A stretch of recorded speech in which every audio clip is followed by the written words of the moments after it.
Okay, welcome back, Art Wandering Studio artist. Today we are going to finish lesson 1, part B, and we're going to learn how to watercolor a palm tree. It's super easy and it's really fun, and you only need to do it with 3 watercolor colors. You're going to need burnt sienna, yellow ochre, and sap green, and that'll do it.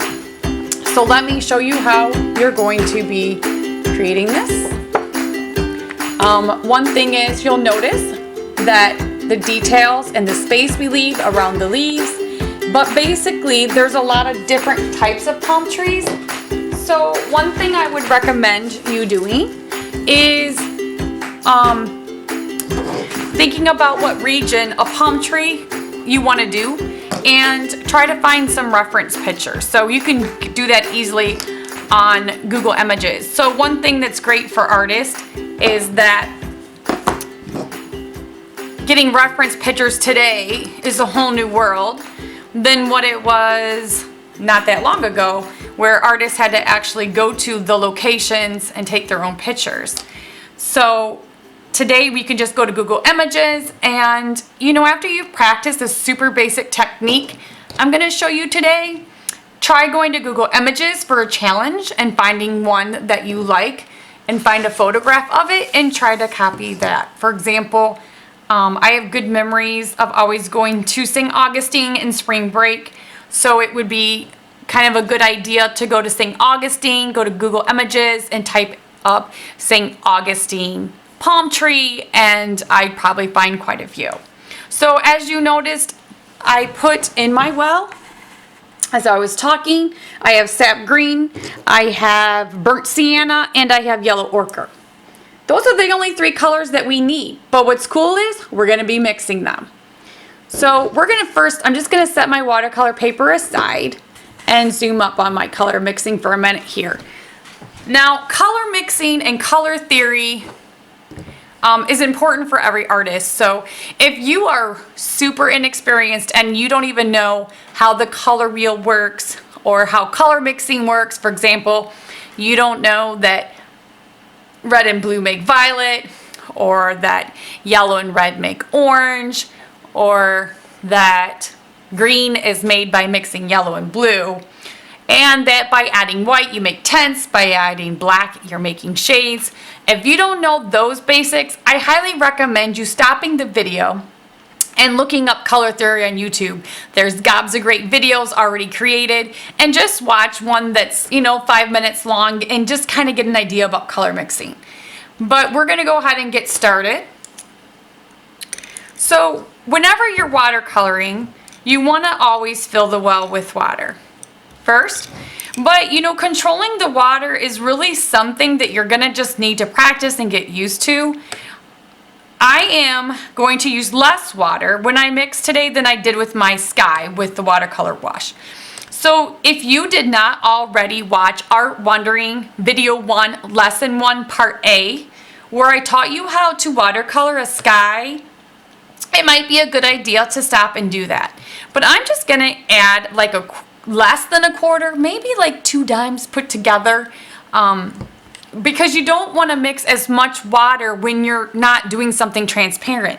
I'm still mixing my color with water, but I don't want it to be as transparent as when I did the sky, when I filled up the well with quite a bit of water. I'm just going to go ahead and I'm going to grab just a pinch of my yellow ochre, and I'm going to stir it up. Now you can make different, sometimes the trunks on palm trees, I've noticed, sometimes almost look gray instead of like this color. You can modify this color if you want. Like if you want to take your black, you could actually, to make gray, just take water and add a pinch of black to it, and it'll actually be a gray wash and not straight black. Just be very careful with black. It's kind of hard for beginning artists, so I decided not to use it. So that's all I mixed together. I mixed together my yellow ochre and I mixed together my burnt sienna just to get a little bit more of an interesting color. But this would be fine if you took yellow ochre straight away. It wouldn't really be that big of a deal. So I'm going to go ahead now and I'm going to get my watercolor paper out, and I'm going to go ahead and zoom out for you. And the first thing you're going to do is switch your brush. So I'm going to go ahead and switch. Your set came with a 4 and a 6. I'm going to go ahead and just use the number 6 brush. And I'm going to go ahead and load my brush with my mixture. And I'm going to just draw one line. Now this line is going to be in the direction of your palm tree. And I'm just going to curve it a little bit. And what I'm going to do is now thicken up my palm tree shape. And I'm just going to fill it in with my color. Now the one thing you want to keep in mind about this shape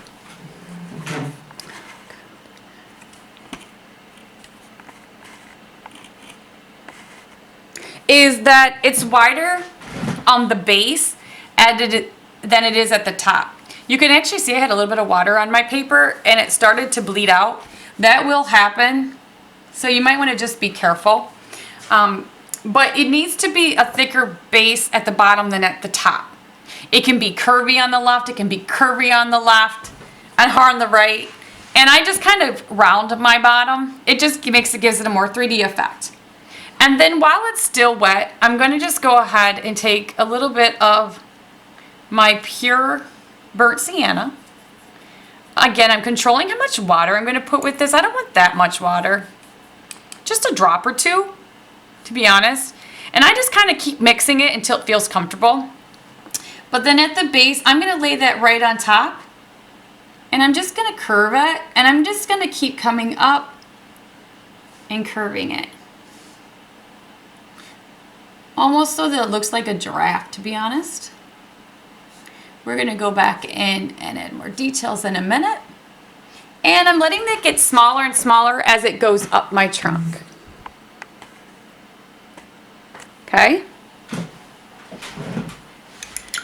Then I'm just going to rinse my brush off.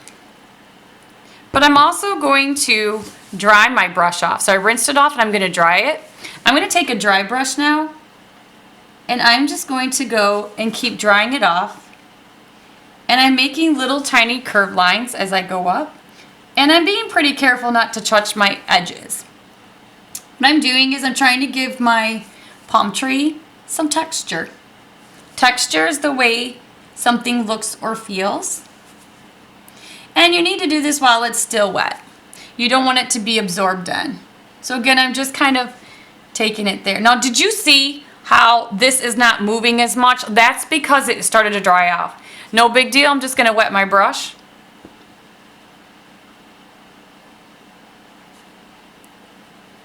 And I can fade it away with a damp brush. There. And that's all I really need to do to get started. So now that my palm base is ready, I'm going to go ahead now and do my actual palms. This is later in the day than my first video. And I'm noticing that the lighting's not great here. But Landon is in bed. And it was kind of distracting having him interrupt me so much. So bear with the light. If I have to redo it, I probably will. Anyway, I'm going to go ahead. And I'm not worried about, with the colors I'm using, they are friends to each other, so it doesn't really matter. So I'm actually not using clean water. I have a little bit of yellow from my dirty water. It's fine. So I'm just going to kind of go ahead and fill this well up. Now if you have an eyedropper, you can like use an eyedropper or a sponge to speed this up if you want. But then once you get a little bit of water, again, you know, pay attention to your water. I'm going to grab my green and mix it in. And you'll notice that dirty yellow water brightened up that green, and I like it so much so that I'm going to grab a little bit more over there and mix it in. And I'm just going to mix it till I like the color green. You can play with adding that yellow ochre. You even have a bright yellow. If you want a brighter green, try using that brighter color. And I'm just going to stir that up. And now I'm ready to paint my leaves. Now when you're ready to do your leaves, you want to grab the I think I'm just gonna do the 6. So I'm gonna grab the number 6 brush and I'm just gonna load my paper up. I'm gonna scoot my paper down and zoom up on this area that I'm gonna be working on. So I'm right at the top of that tree there, this palm tree.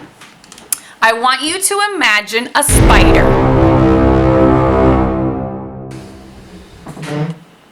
I'm gonna scoot my paper down and zoom up on this area that I'm gonna be working on. So I'm right at the top of that tree there, this palm tree. I want you to imagine a spider. So a spider starts in the middle and it's going to span outward. So load your brush with your green that you added water to, and you're gonna flick it. Only use the tip of your brush. Don't use the side and draw it. You're gonna flick with just the tip. So you need to kind of lift up on your brush. I'm gonna darken mine a little bit so you guys can see it. And I'm just going to flick out, and I'm gonna re-wet my brush, and I'm gonna just keep re-wetting it until I have all of the leaves that I want on my palm tree. Now, it's important that you don't draw those like sticks. So a common mistake that I will see kids doing sometimes is they will do this when I'm walking around to check. And what they're doing is they're drawing with the side of their brush like this, and they're pushing it down and dragging it. Instead, lift up and only use the tip and flick. And you might want to practice that on a separate piece of paper because it's really important that you get that flick, flick, flick, flick, flick, flick. Lift up on your brush. Okay. So then once you have that basic spider, you're going to reload. Just keep reloading your brush with your wash. And then I'm going to take each individual one that I made and I'm going to flick down. I'm going to darken mine a little bit more than I would so you guys can see it. And then flick up for the top, flick down for the bottom. And don't worry about your color blending. You want your color to overlap, by the way. And you need to keep wetting your brush with your wash. You don't want a dried up brush, but you don't want it like gobbing with water either. So just take each side. You know, when the branches are going up at the top, you can flick them to the left and to the right. As they fall down, have the direction of your brush stroke fall down as well. This is so relaxing to paint a palm tree. I absolutely love it. And I love teaching how to watercolor palm trees. It's so easy and it's so fun. Now it might take you a while to get a good one. Like your first and second one might be somewhat of a struggle because you're learning what you did right and what you did wrong. But honestly, you're gonna get good at this. You're gonna be able to create some amazing palm trees and you're gonna look like a pro to people who've never painted before in just minutes. So that's the basic technique of doing your palm tree top. It really is just flicking it out. Now I could be done here and that could be it, but I like to add a little bit more value. Value in art is the lightness and darkness of color. So what you can do is do what's called layering. Layering is when you let wet color dry. Once you allow wet color to dry, you can apply another layer on top. This will create depth and form and details in your work. So you could take a blow dryer to speed this up. Just to show you how layering works, since my palm tree is still wet, if I wanted to add more details, for example, in my trunk, I could kind of go back, maybe grab some of the yellow ochre. Now, by using the same 3 colors, by the way, I'm creating naturally what's called harmony or unity in my work. So by using the same colors, it's creating unity, bringing everything together. And it's just something you might want to start to think about, but I might want to, I can take this color and I can just kind of randomly dot it loosely. And watercolor is just a very, very loose medium. I'm going to darken up the base too because it tends to be darker. And I'm just going to take the tip of my brush, not controlling it, kind of almost like I'm nervous. And that's it. And that allowed me to add that layering. So it's kind of nice. And while it's drying, you know, you can just kind of add, if you want, you can kind of add the beach to it. I'm just keeping this real wet. This time I am using the side of my brush just to kind of let it fade out. Now you'll notice that I grabbed the color from my trunk. No big deal. I'm going to go back in and I'll go back in and give that detail after it's dry. That's called layering. That means that you need to wait for things to dry first. You can't do everything at once, and it does teach you patience. So I think my color is absorbed enough in my palm trees that I can go and add a little bit more depth. So what I'm going to do to my green is I just need to change my color up, but not much, because the second layer is automatically going to be darker. I'm just going to grab a little bit more of my yellow ochre. I'm just kind of playing around with what color I want. I love using brown, by the way, to add as my shadows and to my color instead of black in watercolor, because black is kind of dangerous in watercolor. It can just be too much. But with this new color I made, and again, I just added a little bit of my yellow ochre to my sap green, I'm going to imagine that the base is a little bit darker than the top, and I'm just going to flick in once in a while some darker leaves. Not going to go crazy, but I just want to add it in. I'm also going to tap in a little bit of this darker color in the middle of my tree, and I'm going to just keep kind of tapping color, and I'm going to let it kind of fade out. Now if you don't like this part of it, you could just stop sooner. You're the artist, you make your own decisions. So I'm just giving you ideas, but you do you. You do what you want to do. But by having different shades of green, it's going to look more natural and it's going to give it more depth. It's more fun to look at than just one color. One color is going to keep it real, real flat. Okay. And that's it. That's how you watercolor a palm tree. So I'm going to zoom out to show you that. Bring it up a little bit closer to you. And there's our palm tree. It's so fun. It's so happy. And it's really easy to do. And I hope you have fun practicing this. I'm excited because our next video is the last video of lesson 1. And what we're going to do is we're going to put together how to do a sky. So in lesson 1, we did this sky here. We are going to be adding how to do a sky with how to do a palm tree, and we're going to put the two together and make, you guessed it, a palm tree beach landscape.